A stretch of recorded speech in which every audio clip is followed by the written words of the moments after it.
And welcome, Coach. Big game last week at Western. Came out of there with a win. Big second half, it sounds like. Yeah, it was good. That was one that I think our guys had circled on their calendars of a little bit of getting after them, and I really think our guys had a great week of practice. I loved our game plans.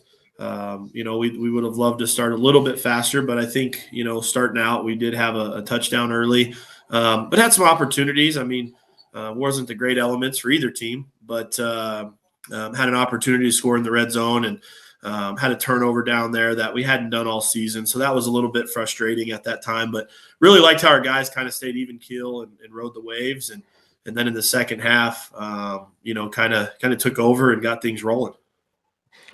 What were the field conditions like? I heard they had a little rain down there. Yeah, we were preparing for a lot worse, to be honest with you. I thought our guys were ready for it, and the field wasn't bad at all. But throughout the game, when it's drizzling here and there and grass, and I know Beaverhead County played the night before and things like that, it was a little bit tough. But all in all, it wasn't bad, and I'd rather be playing there last week than late November.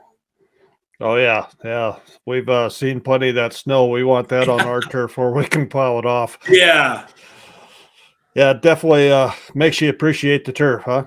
Yep, absolutely. And like I said, I thought our guys did a great job with that, and kind of our game plan going into it. And I thought our receivers caught the ball well. We threw the ball. We didn't see a lot of issues with that. And besides one bad snap on the field goal, thought our snaps on punt and the PATs and stuff were good. Coach, Tribble had a great game passing, stepping in that backup role for Nate Dick. But talk a little bit about his performance.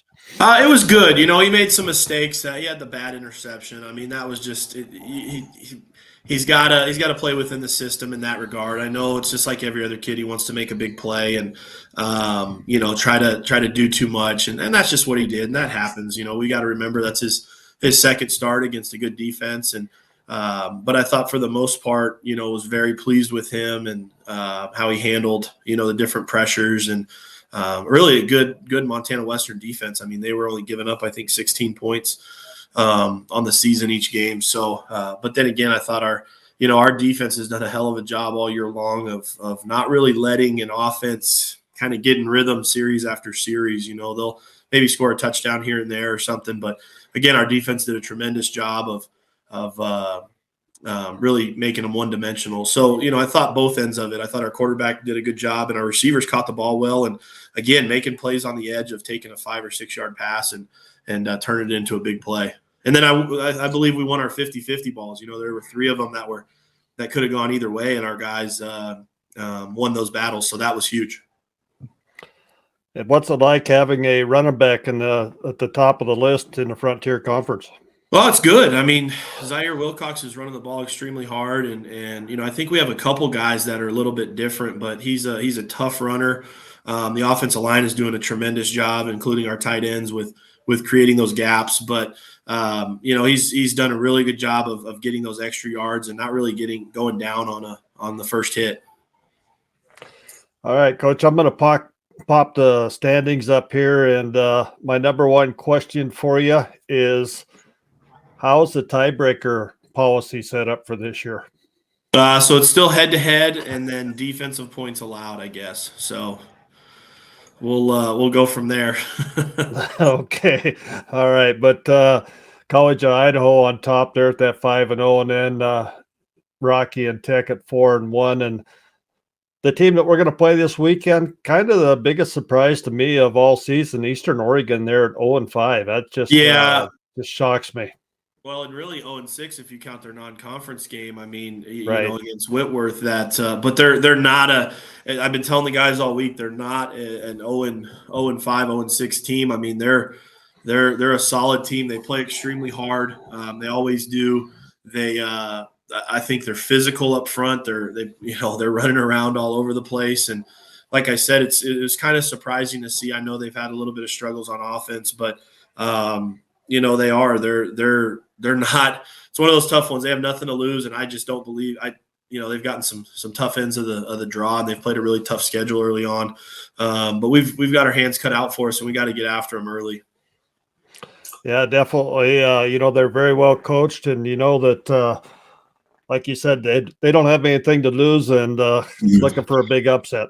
Yeah, yeah, and then Tim Camp does a hell of a job. He's always done a great job, and he's won a lot of games out there. So it'll, we've got to do what we need to do, and our guys have done a good job these last couple weeks of a faceless opponent and flushing it. And I thought we had two good practices Tuesday and Wednesday, so we'll get some things shored up today at our walkthrough and get guys fresh again, and hopefully we can go into this bye week with a little happier note than last time.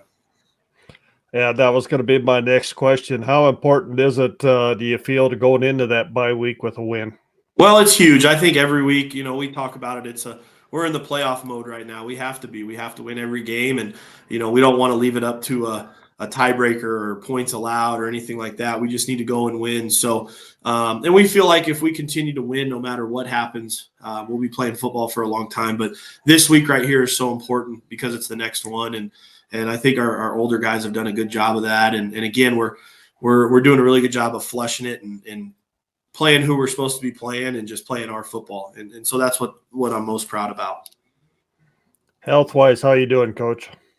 Good. Pretty good. We've got it, middle of the season, the frontier. We got some guys banged up but pretty healthy. Obviously the quarterback's still week to week. And we'll just kind of play it by ear and see what he can and can't do.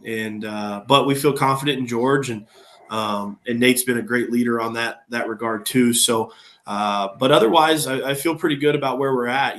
Right now you start cutting back practice a little bit, and those guys that get a lot of reps in the games. But again, we're playing a lot of guys on defense, and we're rotating everywhere. I mean, we're playing 7 receivers a game. We're playing 4 running backs. We're playing two tight ends for sure, sometimes 3. Defensive line wise, we're playing 8, 6 linebackers, 7 DBs. I mean, we're playing a lot of guys, and that helps out a lot too. And so, and just doing those things. But every team always loves the bye week. It's a time to kind of regroup and get back to basics, but get some guys healthy and get ready for this stretch. But this is a big one. We need to go into this and get a big win here and be ready to go. All right, Coach. Good luck this weekend. I'm not going to make it Saturday, but I'll be watching it for sure. Hopefully, I get internet service where I'm going to be, but we'll be watching it. And good luck to you and the team. Sounds good. Thank you.